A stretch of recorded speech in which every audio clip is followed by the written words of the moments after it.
the heat, fists are raging their hands. ESPN talking trash, we don't give a damn. Fake sports news, yeah, they're out of the league. You call a dirty drop, this time just believe. ACWA 25, what a day to be alive. Hot takes and debates, yeah, we thrive. Not here to start shit, we finish the war.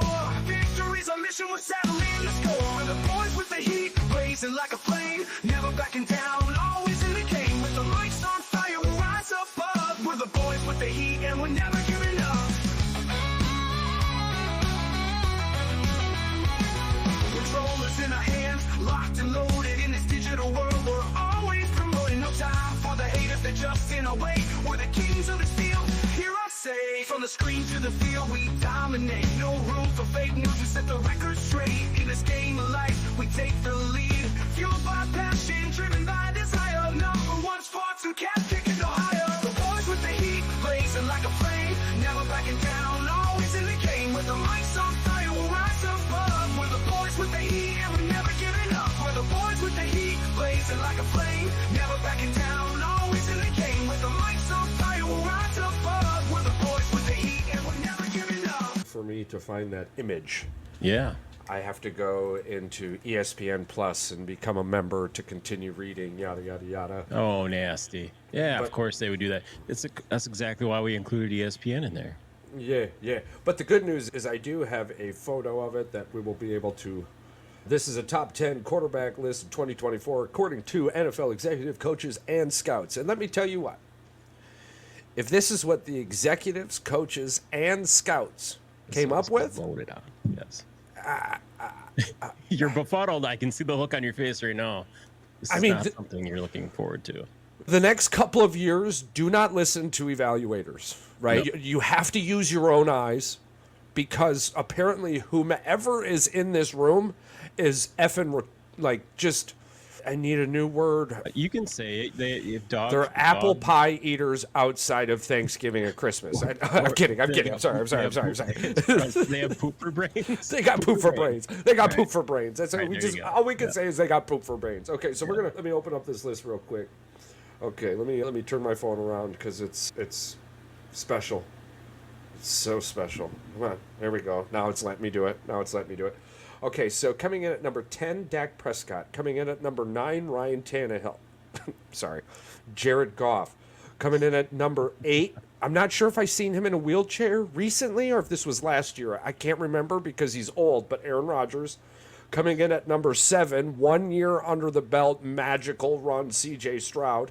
Coming in at number 6, because he's got Harbaugh now, Justin Herbert. Yeah. Coming in at number 5. He did win a Super Bowl with the Rams and Matt Stafford. Coming in at number 4, he throws the ball better than any other running back, Lamar Jackson.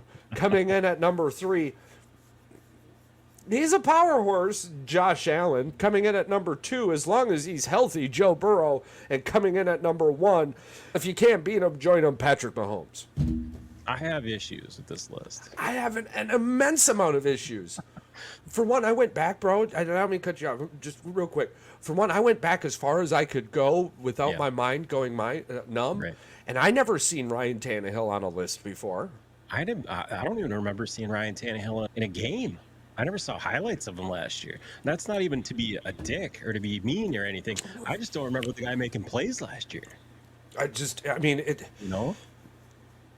The reason the Detroit Lions are in trouble and why you should not put an assload of money on the Detroit Lions. Mediocrity at quarterback.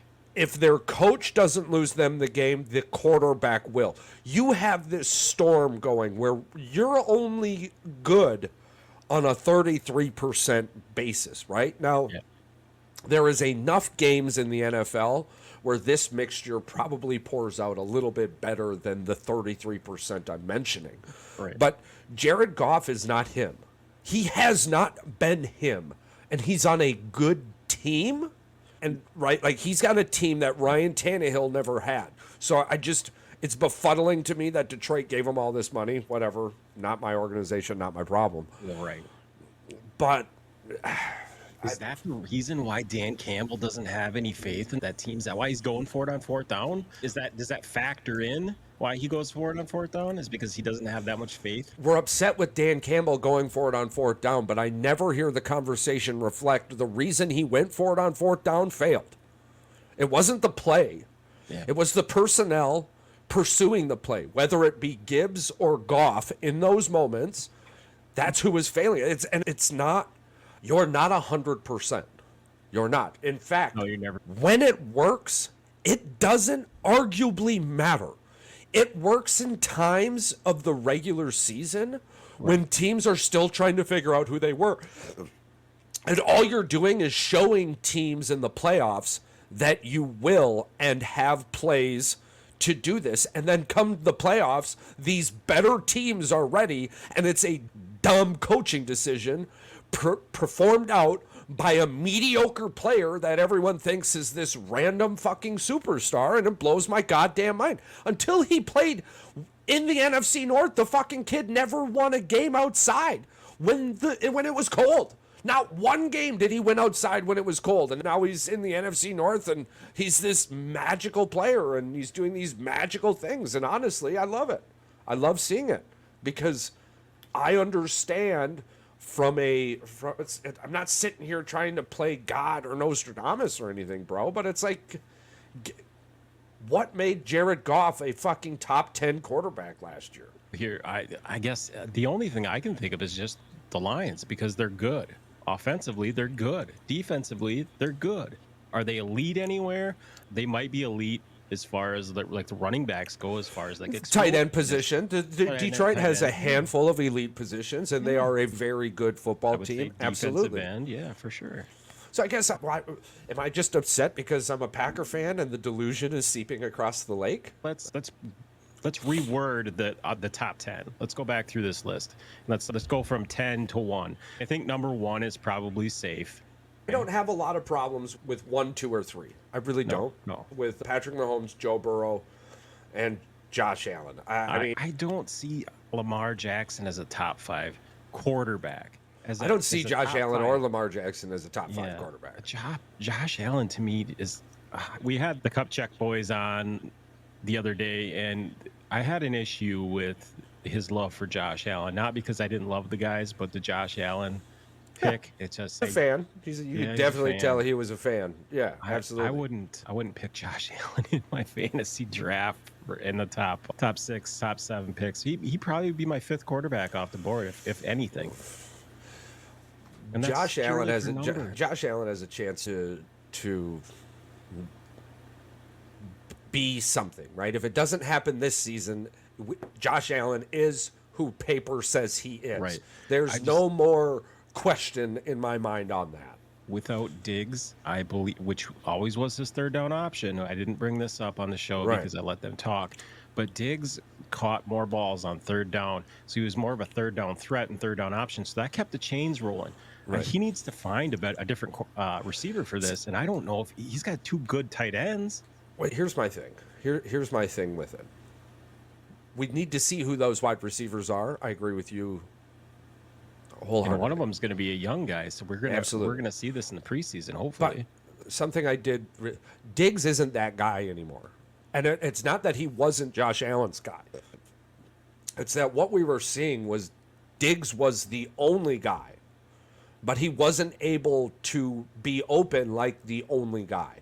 So you ended up taking time away from Allen surveying the field for the guys that are open, because Diggs couldn't beat his guy anymore. Diggs might do well in Texas with Houston because of Nico Collins and Tank Dell. Nico's going to get a double team. He's probably the better receiver. Absolutely. And then you've got Dalton Schultz down there as tight end. You've got a good running back too. They upgraded in their running back situation. So I think Diggs not being the only option like he was in Buffalo, right, is going to allow Diggs to open up. But this allows Buffalo the opportunity offensively to be mysterious. Like, you can't build a game plan for Buffalo's offense right now if you're just thinking, Okay, all we got to do is stop Josh Allen, because you're not going to stop Josh Allen. Before you could take Josh Allen's weapons away, force the game into his hands, and he'll end up making those plays. So it'll be interesting to see who steps up as the season goes along, because you're going to end up getting that number one guy, and then halfway through the season after Thanksgiving, you'll be able to take away that number one target. And are we going to see the old Josh Allen again? I think that's my most curious point with the Buffalo Bills this season, is who's going to step up in the first half and how are they going to adjust in the second half. It probably says more for Green Bay, too, what they did with their rookies the last 2-3 seasons than anything, too. We're Packer fans, but this actually does shed the light on it a lot. What they've done with young players is fantastic. There was an interview about finances today in Green Bay, and finances in Green Bay, as in the team or team Green Bay Packers, Green Bay Packers. But something specific that I caught while going through and listening, and was, I think the number for J Love is around 200 milli. Yeah. And I believe where the fog is coming from is the signing bonus. I believe that it's a signing bonus issue right now. So this is essentially a done deal. Then they're just going to hash things out. Shout out to the Chicago Bears as well. And Caleb Williams figured out how to write his name in cursive today. And guess what, Charles? You called it $39 million. You nailed that on the show not too long ago. Yeah. I said 40, 41, and you said 39. So I looked at Bryce Young. I looked at who he was, and then I remembered the NFL was greedy as fuck. And I'm like, okay, they ain't going to allow the rookie number class to. Signing bonuses might be something different. Like Odunye, he signed this morning also, $22.5 million guaranteed. Well, good for him, man. Great for him. Or I think the whole 4 years is guaranteed. The whole damn contract is guaranteed. Yeah, for Rome. It is not. So, Paul goes, that's more common than you think. I go, not really for a rookie. It's not. The fifth year is usually guaranteed. It's guaranteed base salary money, but these are guaranteed contracts, as in the Bears are saying, we want you here for at least 4 years. Yeah, guaranteed. We're not going to trade you, basically. I signed a 4-year fully guaranteed contract worth $39 million. So both of their rookies are fully guaranteed money. Whether they play or not, they could go out there and ACL tear themselves, and it don't matter. Their money's guaranteed. On the hook for $60-some million. Bro, I do not trust Chicago. I do not trust the front office. I don't at all, because I don't trust Chicago as a city, period. But yes, I don't trust the front office in Chicago either. But you gotta be ball scratching me, bro. You gotta be ball scratching me. These fucking players haven't played a goddamn play in the NFL, and there has been nothing that comes out of minicamp. That screams desperation to me. They're sweating it. They're sweating desperation right now. I agree. But nothing has come out of minicamps that says these guys are going to be dogs. Not a fucking. For one, if there was anything at all, it's all you would hear about as a sports fan. Right. It's all you would hear about. But instead, you see these random clips where feels like he's out there in OTAs playing flag football, right? Like I don't know. I could be wrong. I've been wrong before. No. I completely agree with you. Every other team has got a lot of hype around it. These players do. There's a lot of players that he brought up Pearsall the other day. I heard that he is a dog too. I heard this from a bunch of other people, that he's from Arizona State. And I heard that he played with Jaden Daniels, and he actually caught a lot of passes from Jaden Daniels. Yeah, so that's easy to do. Yeah, but if you watch the guy play, you could understand why. He does remind you a lot of a Cole Beasley type player when Beasley was really good. I'm not saying he's going to be. But no, scouting for me would probably be one of the hardest fucking things. Just because I don't paid for it. Yeah, just because I don't care what you've done in college specifically. It's hard. If you're in the SEC or the Big Ten, and depending on where you are in those two schools, I question it a little differently. I have 2 number 1 picks right off the top of my head, and I can tell you 2 players right now in baseball that have not panned out yet.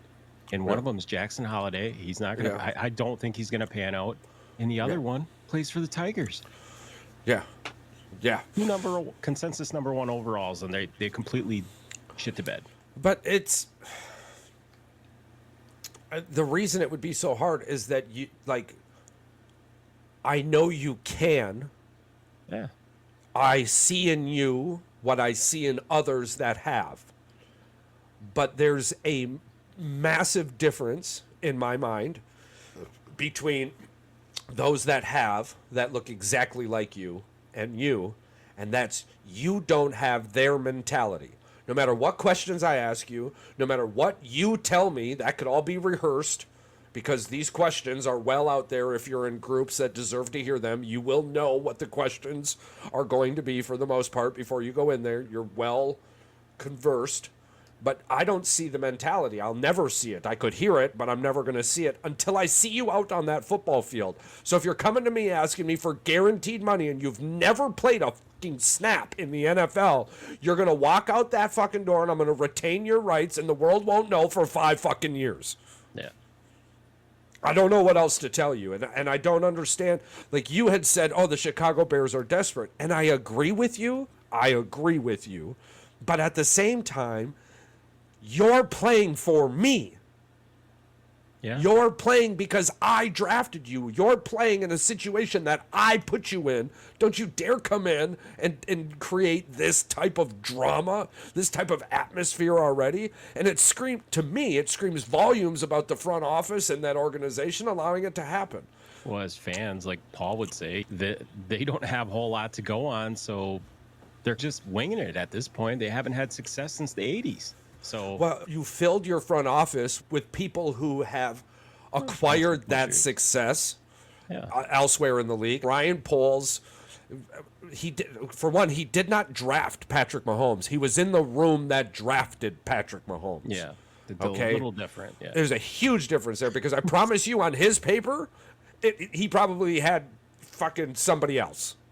You know what I'm saying? Because if he had Patrick Mahomes, it wouldn't be Ryan Poles was in the room that drafted Patrick Mahomes. It would be Ryan Poles was the fuel behind the force that drafted Patrick Mahomes. I wanted to disagree with Paul a little bit on the Patrick Mahomes. That had he gone to Chicago, the coulda, woulda, saida type scenario. Yeah. I believe that he would have had minimal success. I don't believe he would have been a flop, like Paul was saying. I think at the time he has enough upstairs to be a good player. At the time, Ryan Nagy went 11-6 with Mitchell Trubisky. Yeah. And he had 2 10-win seasons and then lost to the Green Bay Packers in a playoff game or couldn't beat Green Bay enough and got fired. Yeah, that's right? basically it, yeah. But old boy went 11-6 with Mitchell Trubisky, who we all know is trash. Yeah. Can you imagine? He did then go win a Super Bowl last year with Patrick Mahomes. Yeah. Offensive coordinator, but still won a Super Bowl last year. Yeah, I agree with you, Patrick, 100%. Yeah. Patrick Mahomes would have changed the Chicago Bears organization. He would have changed the trajectory of the team. Like, they would have been at a different place right now. I think they would have been more of like a 10, 11-win team. They would have been competing for a playoff team. We aren't even a full year away from the Bears removing people from their locker room because it was toxic. And now you're sitting here telling me because of a rookie quarterback and a rookie wide receiver that we're talking playoffs? We're talking playoffs? Yeah, they really sold the shit out of those jerseys, too. Like, they were really trying to sell this to the point where if we just get enough of them and we do somehow, some way get to like the 10th or 12th game of the season and hey, magically we have an easy schedule. We're a game or two above 500 and then we just have this I think it's just hope for that franchise. That's all it is. Well, here's the saddest part for Chicago, in my opinion, as a outside looking in devil's advocate. Yeah. Is that if they don't do it this year, when are they going to do it? Because everything is panned out for them perfectly. They've got one of the easiest schedules in the NFL. Easiest schedule. They have all their players under contract. All their players under contract. They're healthy. But the most important piece has never thrown an NFL pass. Yeah. And the other piece has never caught an NFL pass. Yeah. That's weird to me. It's weird to me, and it should be frightening. The hope should come with, I don't know. A lot of people, here's a comparison right now. Quentin Johnson last year was a very highly touted wide receiver out of, I think he was UCLA. Yeah. And I think he went to the Chargers, got drafted by the Chargers or the Rams, one of the two. Right. And he completely shit the bed. Like I think he might have only had like 20 catches all season. Yeah. And he was supposed to be like an all-pro type player as a rookie. This could happen to Rome. I like Rome. I love Rome as a player. I do too. But he's fun. When I say rookie standout wide receiver from last year, first person that comes to your mind. Rookie wide receiver? Yeah. Was it up? Puka Nacua. Where did he get drafted? Third round, fifth round, fourth round? Yeah. Yeah, absolutely. And not a single damn person other than the Rams, who probably started him because they had to, not because they thought they needed to, knew what they had. Puka Nacua is a Keenan Allen type receiver. He's not ever going to be lightning in a bottle. You're going to, oh my God, he's going to take the game over. But he is consistent. Right. He will get 13 catches for 120 yards. Yeah, they're 8, 10-yard catches. But guess what? He moves the chains. He's exactly the player that you need on your team. Yeah. Now, here's a question, because I cannot name a first-round wide receiver from last year that played in the NFL and did amazing things. Can you? A first-round wide receiver. The first-round wide receiver that played and did amazing things. Now, I can't off the top of my head. I'm not saying there isn't, but nobody jumped out like Puka did last year to me. I think the only one that actually did anything just got arrested for a DUI. Oh, Jordan Addison. Jordan Addison was probably, yes, I think. He was a first round? Well, actually, you know what? I can't think of one, so guess what, Charles? Let's bring it up. So you're going to bring it up. So my point with this is, what fucking reality are we living in that Marvin Harrison Jr. and Rome Odunze and Malik Neighbors are going to be names coming out of people's mouth this year? I don't think there's a whole lot of talk outside of Chicago. Oh, this wide receiver class was much better than last year. I don't want to hear that. Name one. Because outside of like your Justin Jefferson and Jamar Chase, I don't see a Justin Jefferson and Jamar Chase in this class. Maybe if I had a gun to my head and had to pick one, it would have been Marvin Harrison Jr., just because I watched him play all year. But that you're forcing me to pick in that moment. Charles, there was 4 wide receivers taken. Yeah. And guess what? All right, yeah. So at 20, the Seahawks took Njigba.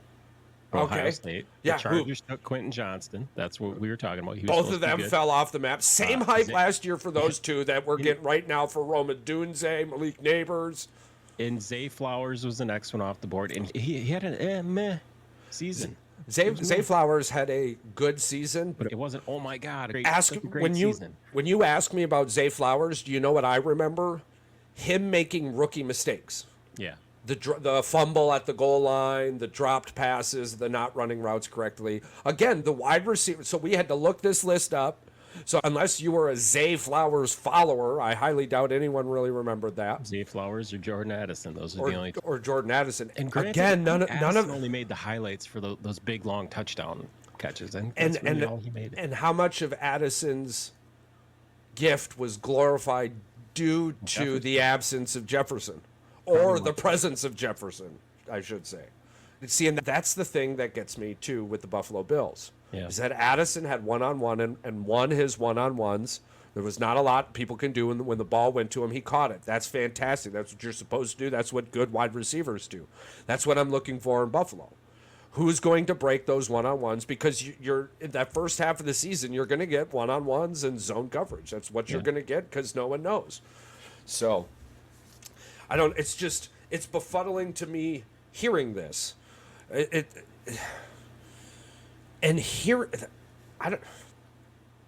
having a hard time coming up with the words, but mostly because the thought just crossed my mind. They're going to crash and burn anyways. You might as well watch and enjoy the show, so what does it matter? Right, but it's disappointing to see that you've got 4 first-round picks, and off the top of your head, you can't even think of one that really made an impact play during the regular season. They made plays, but let's be honest, Baltimore fizzled in the playoffs like they always do. Yeah. Oh, yeah. And Minnesota never even made it. And the freaking Quentin Johnston for the freaking Chargers didn't even show up.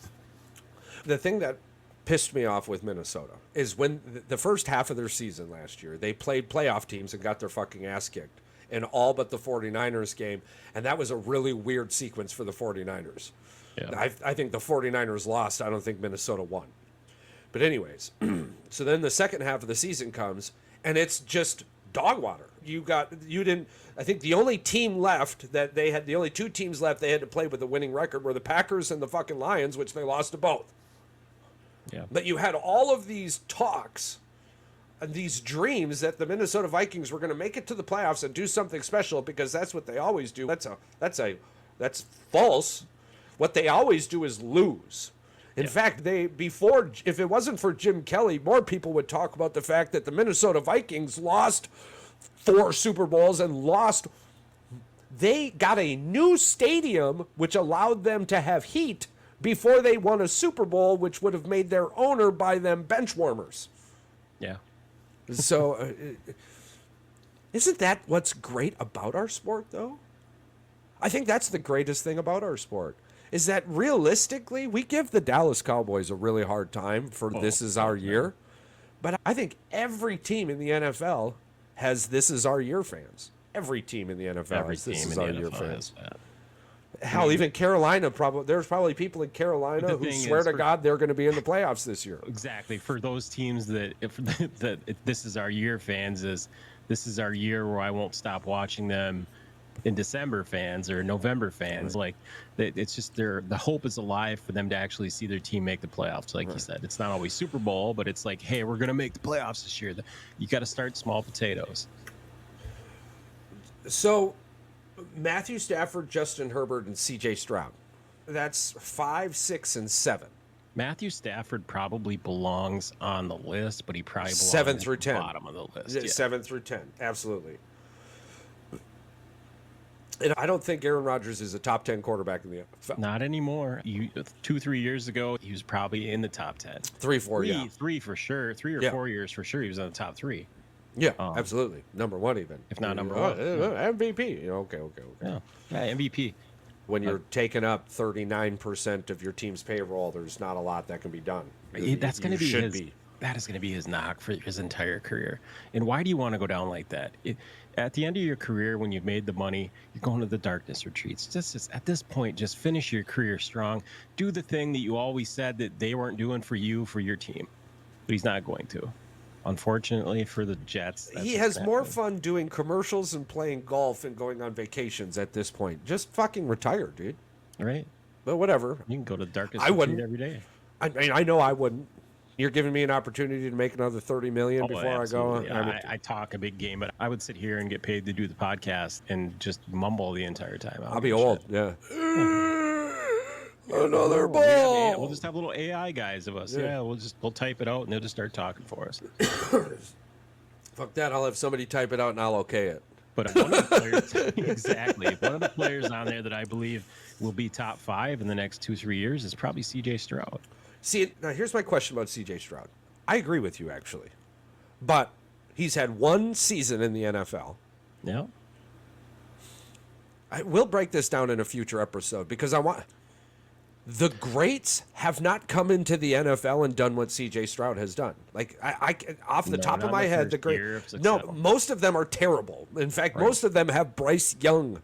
So on the scale of projections, Bryce Young right now would be a better bet to be a better quarterback than CJ Stroud if you're based off of history. Because you've got your Tom Brady's, your Peyton Manning's, all of them, right? Like, I believe they all started off with way more interceptions than touchdowns. They had terrible seasons going forward. That's what I expect for Caleb Williams. I expect his IQ to make him worth his contract. There's only 3 quarterbacks off the top of my head right now that I can think that actually had success the rookie season. Mm-hmm. And you've gotten Brock Purdy. Yep. You've got... Who's still a question in my mind, but yeah. You've got... I can't even think of his name right now. The guy from Arizona. Kyler Murray. Kyler Murray. Yes. Yep. I'm very high on Kyler Murray. And now you got CJ Stroud. And now you got CJ Stroud. Yeah, absolutely. Maybe this is new. Maybe this is the new thing. Maybe our athletes are superior. But it has a lot to do with, you can't say it has a lot to do with the work they put in off the field, because Kyler Murray plays Call of Duty and he's still balling. Hey, I'm happy for him. He's probably balling right now with that Call of Duty being out. He's like, F OTAs. I'm getting on the COD. The reason I have a problem with CJ Stroud on the list, arguably could be on the list because he's a rookie. Yeah. And because I'm a Green Bay Packer fan.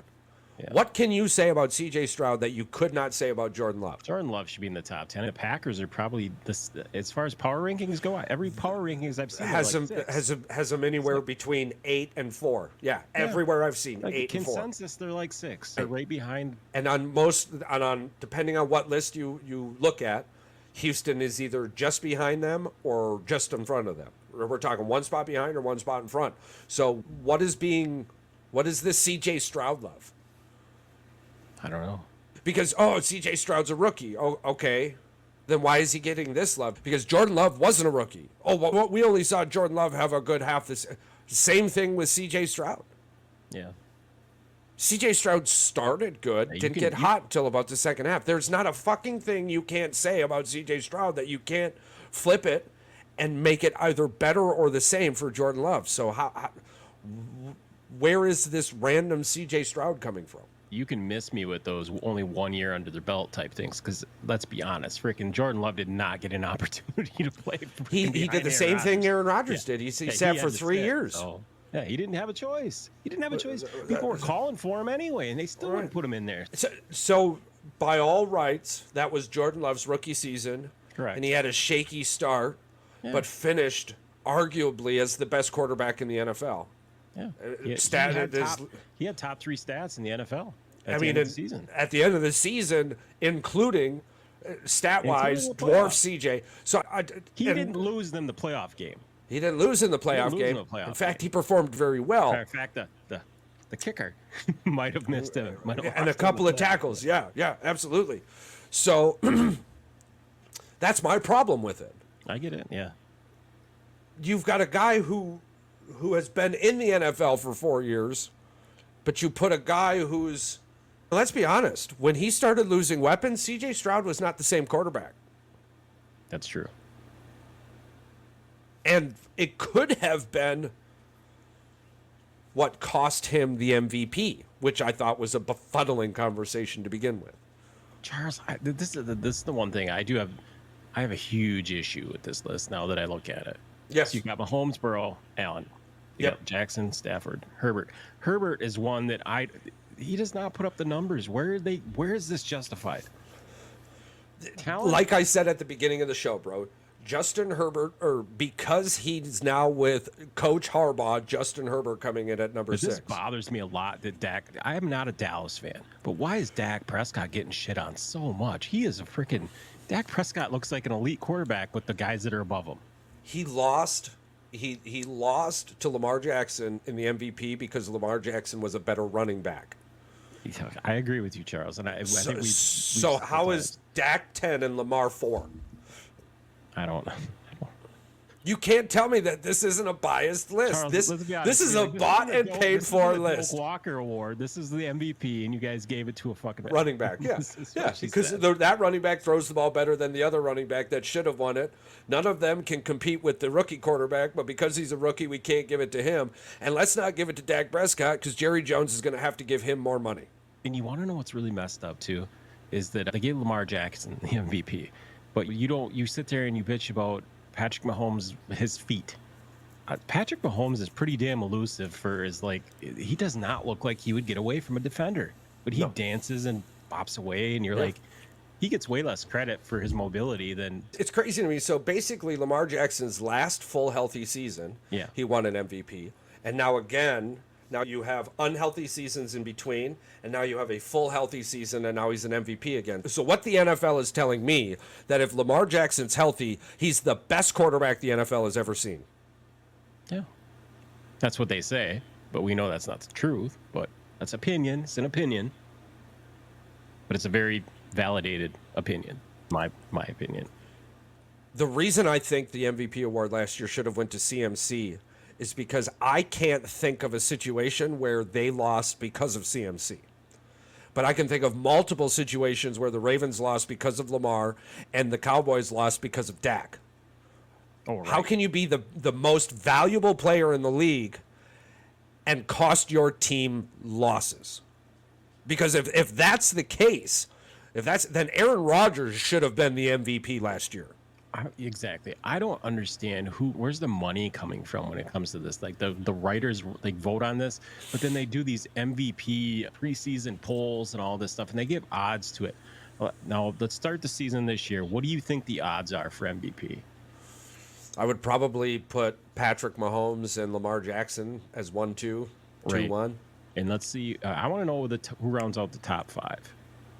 So NFL MVP. It's 2024. Yeah, I want to do a deep dive into the rookies too. I want to next week or this Sunday. I want to pull up who I think is going to be Rookie of the Year, Defensive Rookie of the Year. Oh, very interesting. Yeah, Patrick Mahomes plus 450, Allen at 850, CJ Stroud at 850, Joe Burrow 900, Jordan Love at 1400, Lamar Jackson 1400. So Lamar Jackson and Jordan Love have the same odds along with Brock Purdy. So we're talking top 5 MVP betting odds right now. And they don't even have CMC and you don't, in the top 10. This is insane. You've got a dude who's top 5 MVP odds, and NFL executives and scouts don't have him on your top 10 quarterbacks list, but you have Justin fucking Herbert on that list. Just wait. It's gonna irritate you even more. I'm gonna go through the list of the rest of the people. I'm not even gonna give you the odds. I'm just gonna give you the order. So 1, 2, 3, 4. So Jordan Love at 5, Jackson at 6, Purdy at 7, Rodgers at 8, Hurts at 9, Prescott at 10, Herbert at 11, Tua at 12, Anthony Richardson at 13, Matthew Stafford at 14, and to round out the top 15, Trevor effing Lawrence. Not a CMC in sight. Where's that from? ESPN Bet? Me, though. Who's that? This is from Fox. So that's Fox. Yeah, so that's an accumulative. That's basically the average from your betting websites, and that's where everyone lands. Fox Sports. It's like betting. It's their It's basically. No, I'm saying, I'm saying they've taken the numbers from like DraftKings, ESPN Bet, all that, and then they. It makes me want to more or less less money average on freaking CMC. We're gonna have a fantasy episode coming up soon. We gotta invite some people on here to get. We'll do some opinions. fantasy talks here soon. We got to get that rolling in. I want to start getting that booked in. It's just crazy though. That list is Trevor Lawrence, Anthony Richardson. I love both. I love Anthony Richardson, but he by no means is he a top 25 quarterback in the NFL yet. I'm doing this to myself because they were my sleeper. But they're my sleeper only because they have a decent run game, and I think that he will come back healthy. I think he'll have a decent season. Do I ever think he's going to be elite? No. But if he's serviceable, he's serviceable. They got a good defense. That's all. They got CJ Stroud as the 3rd or 4th best MVP odds right now. Yeah, that makes sense. With the talent he has around him, with the run game.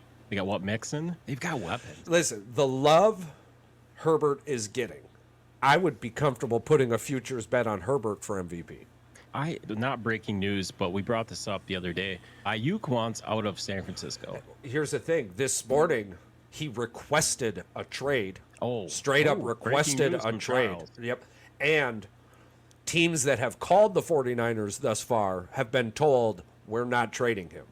So this will be very interesting to see how this pans out. Yes. So does he have the ability in his contract, a clause to be able to sit out? He could sit out. He's going to sit out, lose money. Yeah. We're about to see a battle here. That's exactly what we're going to see.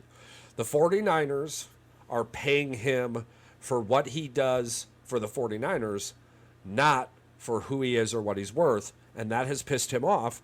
So now he wants to be traded to a team that's going to pay him his worth, or at least play him to his value. Yeah. He doesn't see himself fitting with the 49ers anymore, and he requested a trade. Now, the 49ers aren't going to trade him, to my knowledge, due to the fact that he is an elite talent and deserves the money, but they can't afford him, and they have him under contract. So if you're going to play in the NFL, you're going to play for us, but at the same time, we're talking one season. It doesn't matter to him. Hey, I get a team wanting you to honor your contract and to play, but he's been talking about this very publicly on podcasts, other things, basically telling them flat out, be like, hey, I don't want to be a running back and a freaking wide receiver. I want to be one or the other. And he goes, you're abusing my body. And you're not paying me to be both. You're paying me to be. Because he's in a situation where he's seen shit like Deebo Samuel get wild money for achieving wild things that they're asking him to do. And then you've also got people like Christian Kirk getting paid a ridiculous amount. Yeah. You've got Justin Jefferson. He just got He paid. He wants that max deal. He wants the big money. He wants that $30 million a year contract. So I get it. So I haven't been able to look into where he could go, and I haven't seen the teams that are calling to see about him. But if I had to guess, I would probably say It's going to be a hefty price tag if they're trading him. the Dallas Cowboys. They seem to do a lot of work with the 49ers. It's true. Which is weird. Which is really weird. Yeah. It's just like Minnesota taking all of Green Bay's players. Is that where all that cocaine went when they were selling it back in the day? The Cowboys? They're selling it to San Francisco. Because they got this crazy I could see a team like the Tennessee Titans swooping in because they have money. They could pick him up. They can pay him. And he would help out the Will Levis experiment. Let's see. All right, I'll give you the odds right here from 5 hours ago. So this is from this morning. Yeah. Obviously, the Niners, the Commanders were linked to them. I do remember this because they have money in the cap. I can see the Commanders. They want to set their guy up like the Bears have set their guy up, and the Steelers. Ooh. The Patriots. I don't see him going to Detroit. That would be devastating for. Detroit's got too much money wrapped up in their offense already, and they're going to be paying guys in the future. That would be a one-stop shop for Brandon. I could see him getting if he doesn't play, and he's not getting picked up at the beginning of the season. I could see him going to a team like Detroit at the end of the season, or a team like Green Bay, not at the end of the season, but more around Thanksgiving. Yeah. Because Christian Watson's hurt and Green Bay. I can see a team like Green Bay picking him up, especially if Jordan structures a team-friendly contract, which all signs are pointing towards. And I do really believe that Devante Adams will either, sooner than later, he will be free. Devante Adams is going to be, Well, Devante Adams is going to be out of Las Vegas. I don't. And even with this new wide receiver series out on Netflix, everything I'm hearing is Devante Adams. Come on, let's be honest. Literally his own personal hell that he brought himself to. Fuck yeah. But Aiden O'Connell is not. No, he's not going to be getting the ball. No, but I don't feel bad for Devante Adams. Not a little bit. I love the guy. I respect his talent wholeheartedly. I think what him and Aaron Rodgers could have done in their last year in the NFL could have been magical. Or the last year for the Green Bay Packers could have been magical. And then Devante would still be here with somebody like Jordan Love instead of rambling around the scene. Did Devante Adams really think he was going to be the savior for Derek Carr? No, I think they were just buddies. They built houses next to each other in Vegas and stuff. Bless you. Thank you. But that was the reports. And in college, we tore college apart. You played for a terrible team. Played against terrible teams. Of course you're going to do. That's why I laugh when people bring up Jaden Daniels' Arizona State numbers. Fucking miss me with that shit. They were playing teams like Colorado. The only thing that Arizona State is freaking known for is partying and freaking naked women being in hot tubs with freaking football players. Come on. Teams are so good. They put up all these points, but the moment they play a good team with defense, they don't put up all those points. They struggle for 24. You can put 80 all day. He's 2023. Yeah, you can put 80 all day on these terrible teams. That most of these schools fill their football team for the media money to spread throughout the rest of the school, right? Let's be honest. I think that's what hurts me the most about when Michigan lost to TCU is that I knew that team could have put 60 on them. And it's just their defense wasn't ready to face that offense. It was just a weird scenario. The defense was lazy as shit. That's what it was. They were a year away. They were not ready to win a natty. Right. No, Georgia was going to smack them anyways. Yeah. Georgia was going to smack. Yeah, regardless, they were going to get their ass beat. But it would have been much closer than the TCU game. But they were going to get their ass kicked. They do say that this Georgia football team is probably closer to what that team was, almost more complete. This Georgia football team needs to fucking put their players on a 8 p.m. curfew with goddamn ankle monitors on every one of them. They just can't stay home. Apparently these guys get caught out all the time. They're sliding into girls' DMs. They're getting caught by girlfriends. There's a lot of drama going on with this football program. It's a terribly ran football program, and the only thing they care about is championships. Dude, F you, Kirby Smart. You got to get your shit together. Here's the thing, though. That's fine, because Urban Meyer did the same thing in Florida. And Urban Meyer was then ran out of Florida. Parents stopped sending their kids there because, hell, let's be honest, I do not want my children's claim to fame being I was in school with Aaron Hernandez. Yeah, because you've already got two of them on the Georgia team, in my opinion, that are already made it into the NFL. You had the one dude leave a car accident as his boy was dying. What the hell is going on? Why? I didn't get that. And then you get mad at Michigan for a fucking cheeseburger. Not even a cheeseburger, a fake sign stealing bullshit. Oh, and then the fake sign stealing too. I mean, it's even dumber than a cheeseburger, to be honest with you. Now that I brought that comment up, by the way, they got taken down and got reposted. Someone reposted it on Twitter. The comment that I made about, you want to bash Michigan for sign stealing, but yet you've got Ohio State out here blatantly breaking and bending the rules. Guys coming out on podcasts saying that they were cheating the entire time they were going to national championships, winning Big Ten championships. But it's okay because it's in the past. F you and the place you came from. That's a shitty fan in you saying that stuff. Yeah, it's NIL now. Yeah, that's NIL now. But you tainted the game before it was ever this way. I've got my natty. We got it last year. Yeah, Quorum jersey. That Quorum jersey is going right up over top of all that stuff. These next 2 years, I'm just watching for Ohio State to lose. That's it. That's it. I'm just watching. I'm watching the new structure. I'm watching how things go. I have really high hopes for Michigan. I just hope that we can make the 12-team playoff this year. That's my hope. I know we're not. I want to beat Texas early. I want to beat Texas early. I want to beat Texas early. I want to be competitive against Ohio State, which we should be. There's no reason we're not going to be. We're playing at home. It's Michigan has a superior defense to them for sure. And if we just run the ball 44 times like we did, dude, that interview with Michigan's coach, with Moore, that will make you chills down your freaking spine. Yeah. When he says all the players were in on it, they chanted, "Run the ball, run the." They're chanting that on the sidelines against Penn State in Happy Valley. Now, dude, that is the biggest middle finger to just turn around and just scream at the fans, "Run the ball!" And they know it's coming and they can't fucking stop it. It was fantastic to watch. It was a magical season from start to finish. And the best, for one, these Penn State people need to get off their high horse. The whiteout only works against mediocre teams. That's fucking Kirk Herbstreit, man. He feeds into it because he hates Michigan. He's an Ohio State guy, and he'll turn around and look at him, and he'll just rah, and he'll get the fans all going. Yeah. And then he spews this crap on ESPN and Fox and all this other shit. Yeah. I haven't watched the ESPN College Game Day for a couple of years. I can't. No, I watch the Fox Sports one. It's better. Yeah. It's better. Which is very exciting. That's coming up soon. That's coming up very soon. I think we're inside 50 days now. Yeah. So the Brandon Aiyuk to the Washington Commanders. That would be interesting. Do you think that helps Jaden Daniels at all?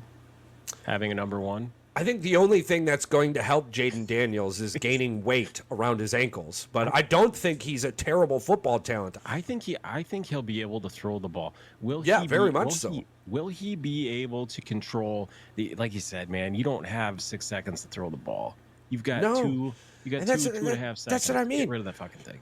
In the games that mattered, he couldn't. In the games that didn't matter, he won the Heisman. Where do you see that reflecting over into the NFL? It's not going to translate one iota into the NFL. It's the same thing with Caleb Williams. In the games the games he couldn't, he lost terribly. Yeah. And the games he could, he won the Heisman. How does that translate over to the NFL? At what game? This is a good question. I just thought about this right now. At what game? I'm going to give you a scenario. At what game? Yeah. In his rookie career, in his rookie game season, whatever you want to call it. His rookie CJ Stroud did it, so every other rookie quarterback's going to do it from here on out. I agree. No, this is an even better question. At what point is Caleb Williams going to have his, oh shit, this is real, this is big time, this is big boy football moment? Game is it? Is it going to be the first game? As a Chicago Bears fan, you hope it's the first series. You hope it's the first series of a live NFL game, and where he's and you pray to God it's not a pick six, because in my mind, Caleb Williams' first series isn't going to end in a touchdown. It's going to end in an interception or a fumble. Let's be honest. Patrick Mahomes always looks like he's going to throw an interception, and then he magically somehow either throws it up along the sidelines where only his receiver can catch it, or he throws it away. You're not going to see that with Caleb Williams throwing the ball away. He's going to throw it into coverage. Here's my Superman. Here's my problem with Patrick Mahomes. With an aging Travis Kelce and no Tyreek Hill, Patrick Mahomes the last 2 seasons has looked human. Yeah. And that does not bode well for the Kansas City Chiefs specifically.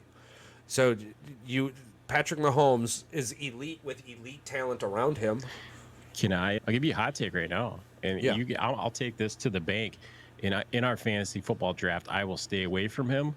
Like you just said, an aging Travis Kelce. I don't believe Travis Kelce will put up Pro Bowl type numbers this year. I don't think you're going to win a fantasy football championship with Travis. Nope, no, I agree. I don't think he'll be good enough to be a Pro Bowler this year. He might get voted in as one, but I bet you he won't have the stats. He might have 6 touchdowns this season. Oh, he's definitely going to get voted in as one. Yeah. The Swifties will ensure that for sure. And the reason I say that is I looked at a stat the other day. I gotta find this again. When Rashee Rice was on the field with Travis Kelce's, basically his touches went up 20%, and that's because Rice is fast. He was going down the sideline. That took the defense off of took the defense away from Kelce. Absolutely. Now let's be honest. They got another guy who was a speed demon, but he has terrible hands. He has terrible hands. He's MVS 2.1. Yeah. If Kadarius Toney and MVS had a baby, it's this guy.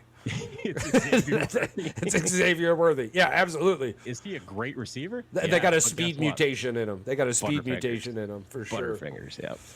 Prove us wrong, and I'll be happy. So let's hit towards the end of this. You and I have been laughing about this Brony James situation. Yeah, we've been going on and off with this. So Patrick Beverly signs with the Israel Tel Aviv team. Good for him. He's going to make more money over there than he was on any veteran minimum. And I'm interested to see what his podcast is going to be like over there in Israel. I was just going to say this definitely makes his podcast way more interesting now. He might not be able to say the same shit that he's saying over here. Let's just be honest. A little more. No, in fact, he'll be able to say the same shit he's saying over here louder. Maybe. It's exactly, depending on who he says it to, he might end up getting killed. But yeah. No, he's playing for the same team that Nate Robinson ended up going to towards the end of Nate Robinson's career. I didn't know that. The team he's going to, they were second place last year in the Israel League. They also play in some Euro Cup. So basically Europe has a basketball cup just like they do the Euro Soccer Championship. Nice. But anywho, I don't foresee him coming back into the league anytime soon, if ever. No, I don't believe this has got to be his exit out of the league for sure.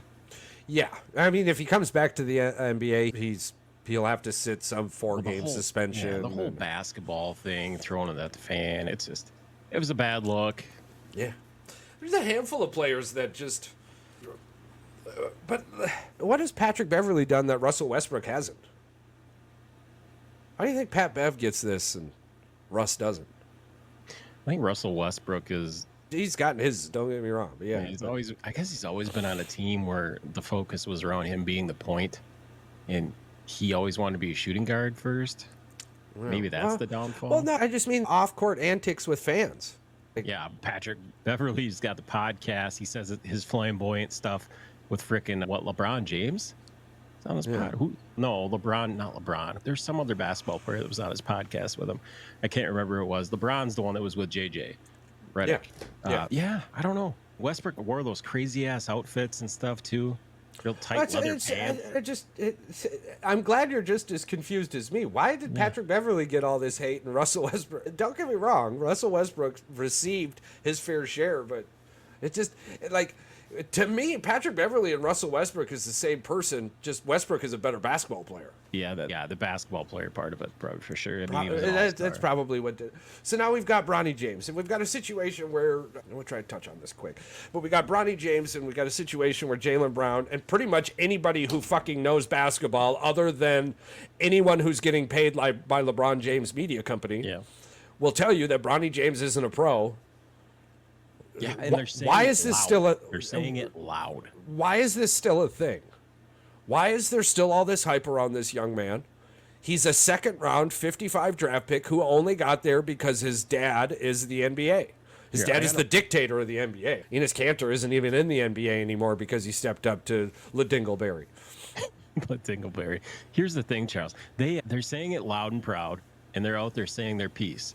And they're saying it with a voice backing it with their play on the court, and they're saying it because they don't want this shit to happen constantly over and over again. Take the spotlight off of them. Let the kid play basketball. Let him be out of the NBA in 2 years. Let him go play G League or Euroball. Let him have his career. Well, he's going to the G League at the end of this. There's putting the spotlight on. We don't need to see him on ESPN. Terrible. Why do I know that Brony James? What do you know his stat line? Is averaging 5 points, 4 boards, 3 assists, a block, and a steal. Like, why do I know this? This kid ain't going to be doing nothing. Why do I know? Why am I watching an NBA Lakers Summer League game when the Lakers are getting smashed in every single fucking game? Do you think his dad did the old, I don't want to say this because I don't want us to get canceled, but you saw what Jay-Z just did, right? Listen, whatever you were going to say, my answer to it was, bro, Jay-Z just put his wife on the country album for $20 million. That's what I'm thinking. This is definitely happening. Did LeBron James did he just pull a Jay-Z? Is he a kid? Well, ESPN needs money, so I promise you they're getting LeBron James media checks for this coverage. Absolutely. I promise you they're getting LeBron James media checks for this coverage. We talked about this. We probably could have been able to tie this all in together. We tried doing it with with Paul, with the Lion King thing. We found out that media company was actually owned by somebody that had ties with. Oh yeah, it was. Yeah, absolutely. The company that put it on also runs Kim Kardashian's foundation or some shit like that. Yeah. You can dot the I's at some point and you find out where all the shit comes from. So it just doesn't make sense in my life. And if I was an NBA player, I'd be pissed and I'd be doing the same thing differently. I'd be telling on my podcast, this is a fucking joke. I don't care about the longevity. I don't care about the nostalgia. I don't care about what the NBA doesn't have that the other sports have. We're not the other sports. We're the NBA. We have what we have, and you're turning this into a fucking circus. Are you kidding me? Bro, what's the stat line for the number 1 pick this summer league? I don't know, but I don't fucking know either. What was his name? I don't know either. Now, what does this say? What does this say? Does this say anything about us as analysts? Or does it say everything about those projecting what we should be analyzing? They don't put it on there where I can see it. I don't get to see his summer league games, but I can see his summer league games. Yeah, it's taking the media attention away from the players that deserve it and giving it to Bronny, which just bleeds right through this frickin' paper, Charles. There's money, there's blood money. If anything, if it was warranted, none of us would care. The fact that it's being dangled in front of us and we're being called racist, bigoted, idiots for just screaming out loud questions. Why is this relevant? Like, it makes no sense to me. And it's a mockery. In my opinion, it's a mockery. For the rest of my life, I'll remember a lot of this shit. It's so funny. I remember when LeBron James got drafted, and I said to myself, I'm done watching basketball. Said, there ain't no way I'm watching that dude beat up on the Pistons for the next 10 years. Fast forward 21 years later, and basketball is ruined. This tells you all you need to know right here. You remember Jet Howard for Michigan, right? Yeah. How many points in a game do you think he's scoring in the G League? Oh God. I'm gonna give you a stat line. Yeah. Pretty decent stat line. 18.5. Wow. 6.7. Yeah. And 3.6 assists. That's an NBA starter. Yeah. Right there. Yeah. Who's leading the G League? Mac McClung is balling out for the G League. Yeah. I hope but it doesn't. But, it never translates over because the G League is not the same farm system that you have in the MLB, and that it seems like, and the NFL decided we can't have a farm system. We're not even going to try to compete.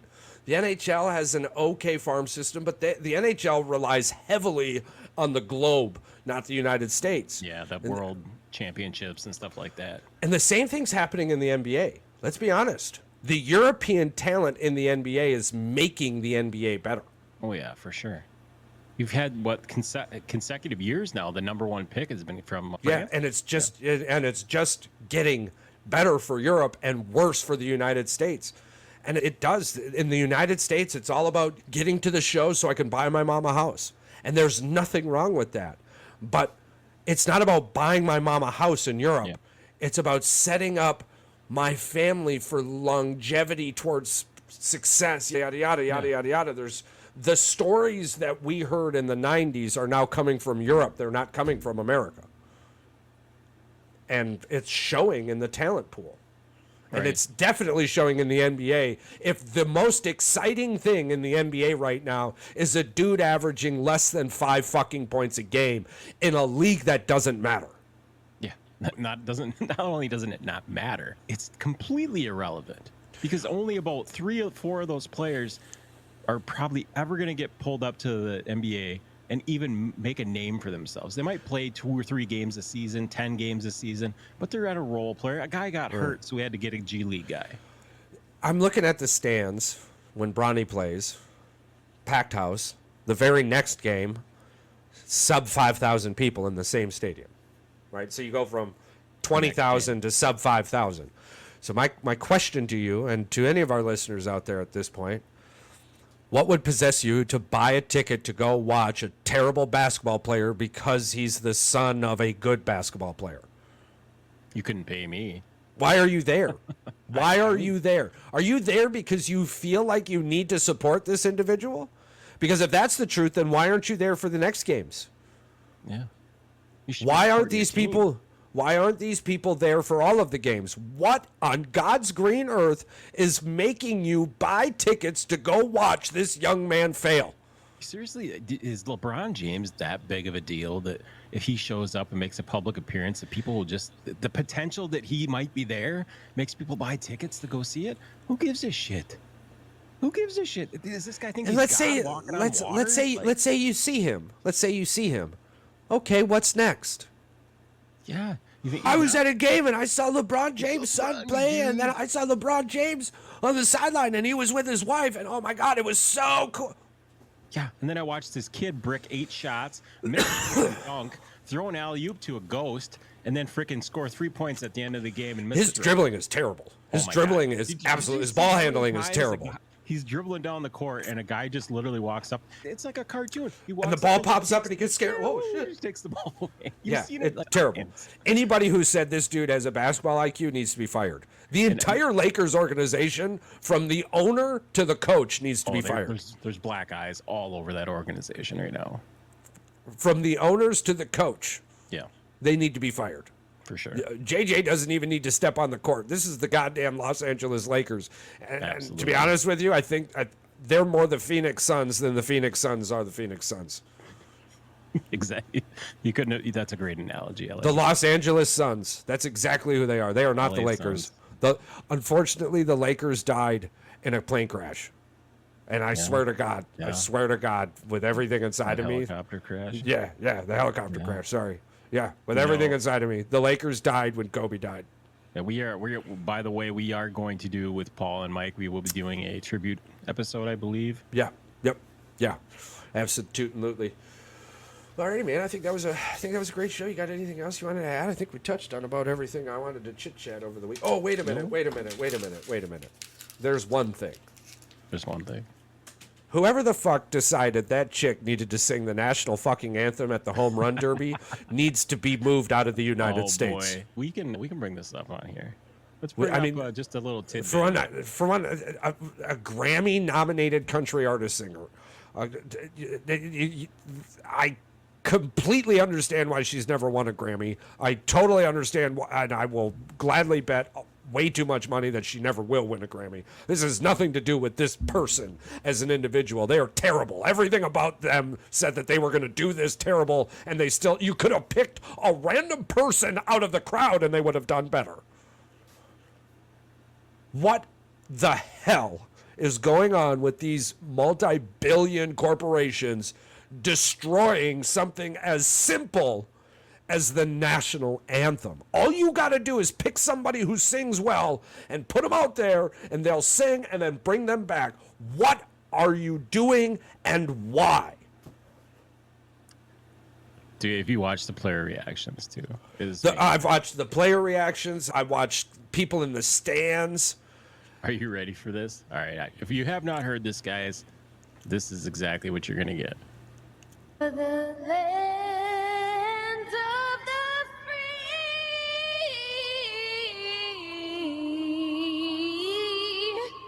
and the home of the brave. Now, Charles, I don't know if more people were just happy that it was over. No, way more people were happy that they were over. Yeah. I go to Timber Rattler games, and 16,000 people cheer louder than that when the national anthem is done at a 16,000 ballpark without a roof. Yeah. That ballpark had a roof, echoing. Everything is built to make it loud. Again, this is. I don't want to be the guy that rags on her, but it's. I'm not sorry because. bad.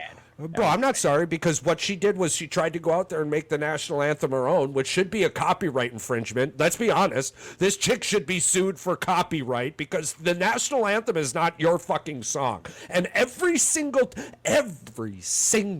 fucking time that somebody goes out there and tries to make the national anthem their own, it's terrible. It sucks for this chick that it's the most terrible in recent past. Yeah, what was the? And then you have people who go, let's say you do it. I will. I absolutely will. Because you know what? I could go out there and talk the fucking national anthem, and it would have been better. Are you ready for it? All right. No. Next episode, we will do it. We will sing the national anthem on the show together. Okay. And I guarantee it's going to be better than that.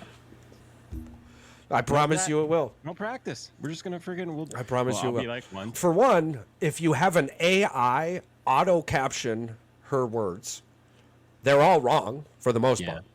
So either she's singing the words wrong. The memes are great. Someone's she swallowed the auto tune.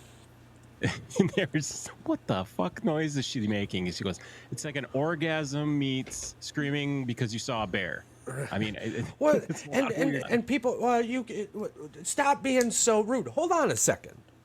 That's literally your job, right? That's her job. Her job is to go out on stage and entertain. And what she decided to do then was turn the national anthem into her own thing, which thus opens the door for criticism. Yeah. You guys are more than happy. We're more than happy for you guys to criticize the shit out of us. That's fine. Make memes. Make fucking shit. It's all Can't wait. Public for go for it. Can't wait. But this isn't about that. No. This is about an individual going out there and thinking they're bigger than the moment they were invited to. Yeah. And I'm glad this happened. And I hope this is a lesson for others. I hope they don't look at it and go, I can do that better, which I know they will because look at our roads. Rome figured it out, and we decided we could do it better. And now I've heard from multiple sources that our roads are actually built to fail, to ensure the longevity of a career moving forward. Hand to God, but not a lot of people are ready for that, and this isn't a podcast for that. So, now I think we've touched on everything. We've touched on everything. I think we've touched on everything now. For all of our listeners out there, our likes, subscribers, our commenters, our well-wishers, our good doers, and our favorite types of people, just anyone out there being themselves. Thank you so much for all you do. We'll be having giveaways again coming soon. We've got Fantasy League coming up. We've got collab episodes coming up. Lots coming up to end the summer off with a massive bash. I believe I'm heading out to a Brewers game at the end of the month, and then we have football season literally right around the corner. Shortly after that, Packers Family Night. We'll be going to that. We've got a big group going to that. That'll be fun. And then we also have, and then the wife and I will be heading to the Baltimore Ravens preseason, Packers-Baltimore Ravens game. Yep. So we've got the family night taken care of. We've got the preseason game taken care of. We got to get the podcast episode there soon. I think we did one last year. I think if we could shoot for 2 before the snow falls this year, I think that's what you and I have been talking about. Yeah, when does training camp start? We could try to do training camp. Yeah, training camp starts very soon, actually. I think I can take a day. I can take a day of work off. Hell yeah. So if you do need those lapel mics, if you're going to go on your little road trip, let me know. You want to hit up do a little interview action there. Yeah, we'll see what happens. I'll have the wife with the taking the video, and then I'll send you the videos. Yeah, absolutely. So thank you everybody out there for just being you. The world is a much better place with you in it, and we love you more.